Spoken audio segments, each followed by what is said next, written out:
പാകിസ്ഥാനും സൗദി അറേബ്യയും തമ്മിലുണ്ടാക്കിയ സൈനിക കരാർ ഇന്ത്യയുടെ ദേശീയ സുരക്ഷയ്ക്ക് ഏതെങ്കിലും തരത്തിൽ ഭീഷണിയാകുമോ എന്ന കാര്യം പരിശോധിക്കുകയാണെന്ന് കേന്ദ്ര ഗവൺമെൻറ്.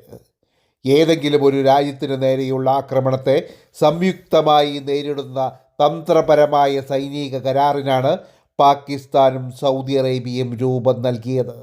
ഈ കരാർ പ്രകാരം പാകിസ്ഥാനെ ഏതെങ്കിലും ഒരു രാജ്യം ആക്രമിക്കുകയാണെങ്കിൽ അത് സൗദിയെ ആക്രമിക്കുന്നതിന് തുല്യമായി പരിഗണിച്ച് പാകിസ്ഥാനെ ആക്രമിച്ച രാജ്യത്തെ സൗദി അറേബ്യയും പാകിസ്ഥാനും സംയുക്തമായി ആക്രമിക്കുമെന്നതാണ് ഈ കരാറിൻ്റെ പ്രത്യേകത. സൗദി അറേബ്യയെ ഇസ്രായേലോ മറ്റേതെങ്കിലും ഇറാനോ മറ്റേതെങ്കിലും രാജ്യങ്ങൾ ആക്രമിക്കുകയാണെങ്കിൽ പാകിസ്ഥാനും എത്തും സൗദി അറേബ്യയ്ക്ക് സഹായത്തിനായി.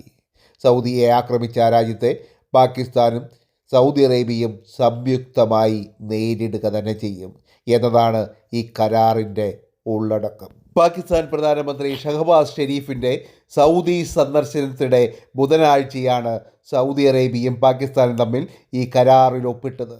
ഹമാസിനെ ലക്ഷ്യമിട്ട് ഇസ്രായേൽ ഹത്രയിൽ ആക്രമണം നടത്തിയതിന് പിന്നാലെയാണ് കരാർ എന്നത് ശ്രദ്ധേയമാണ്.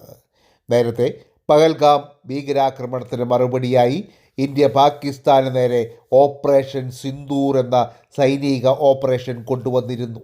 എന്നാൽ ഇനി ഇന്ത്യയുടെ ഭാഗത്തു നിന്ന് ഇങ്ങനെയൊരു ആക്രമണം പാകിസ്ഥാന് നേരെ ഉണ്ടാവുകയാണെങ്കിൽ സൗദി അറേബ്യയും പാകിസ്ഥാൻ്റെ ഒപ്പമെത്തുമെന്നാണ് പാകിസ്ഥാൻ വീമ്പിളക്കുന്നത്. ഈ കരാർ കൊണ്ട് ഇന്ത്യയെ പോലെ തന്നെ ഇസ്രായേലിനും ബുദ്ധിമുട്ടുകൾ ഉണ്ടാകുമെന്നുള്ളത് തീർച്ചയാണ്. എന്തുകൊണ്ടെന്നാൽ പാകിസ്ഥാൻ സൗദി അറേബ്യയുടെ രക്ഷയ്ക്കായി പാഞ്ഞെത്തും എന്നുള്ളത് കൊണ്ട് തന്നെ. സൗദിയും പാകിസ്ഥാനുമായി വളരെ അടുത്ത ബന്ധങ്ങളാണ് ദീർഘകാലമായി നിലവിലുള്ളത്. വളരെയധികം പാകിസ്ഥാനികൾ സൗദി അറേബ്യയിൽ ജോലിയും ചെയ്യുന്നുണ്ട്. കൂടാതെ പാകിസ്ഥാൻ്റെ ആണവ മിസൈലുകൾ ചിലപ്പോൾ സൗദി അറേബ്യ ഉപയോഗിച്ചേക്കാം. ആ ആണവ മിസൈലുകൾ ഉപയോഗിച്ച് ചിലപ്പോൾ ഇസ്രായേലിനെ ആക്രമിക്കുവാനും സൗദി മുതിർന്നേക്കും എന്നതാണ് ഈ കരാറിൽ കൊണ്ടുള്ള ഇസ്രായേലിനുണ്ടാകുന്ന ഏറ്റവും വലിയ കോട്ടം.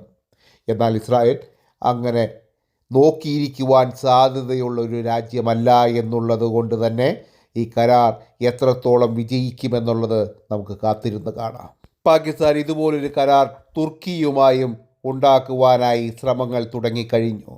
കൂടാതെ ചൈനയുമായും ഇത്തരത്തിലൊരു കരാറിന് വേണ്ടി പാകിസ്ഥാൻ ശ്രമിക്കുന്നുണ്ട് എന്നാണ് ഇന്ത്യൻ രഹസ്യ അന്വേഷണ ഏജൻസികൾക്ക് അറിയുവാനായി കഴിയുന്നത്.